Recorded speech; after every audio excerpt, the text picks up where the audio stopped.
В данной лодке на центре Волги человек загорелась эта лодка от мотора Микацу. Вот.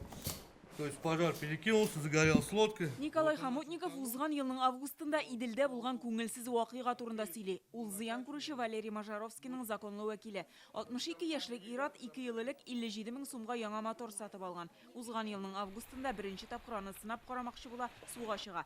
Әмма ярдан 200 метр тирәсе узганнан соң мотор яна башлады ди. Көймәгә дә ут каба. Шул хәлдән соң моторны саткан оешмага дәгъва белән чыгалар. Компания Global Drive, являясь официальным представителем этой компании Микацу. Без Global Drive компаниясына мөрәҗәгать иттек. Булган хәлне сөйләдек. Анда сүзне кыска тоттылар. Теләсәгез экспертиза ясатыгыз. Бу сезнең эш. Гаип бездә түгел диделәр.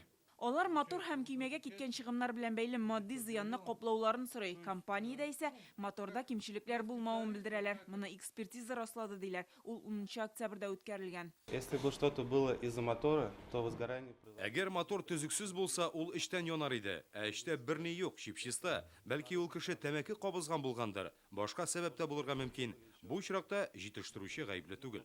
Шул сәбәпле товар өчен түләнгән акчаны кире кайтарырга нигез юк диләр компаниядә. Экспертиза үткән безнең сервисный центрда. Безнең сервисный центрда үткәрделәр экспертизаны һәм результатларын җибәрделәр Мәскәүгә. Безнең юристлар уже аны карадылар. И җавапны бирделәр клиентка. Кабыздылар, эшли, бер каян да, бер нәрсә дә түгелми, янарга тиеш түгел. Оешмада мотор төзек, аны кабаттан алып китә алалар дип белдерәләр. Что нам забрать? Сгоревшую лодку, сгоревший мотор. Нәрсәгә кирәк ул янган мотор? Аңа тагын ут капмас дип кем ышандыра ала? Нинди гарантия бар? Техник белгеч тә карамады бит аны.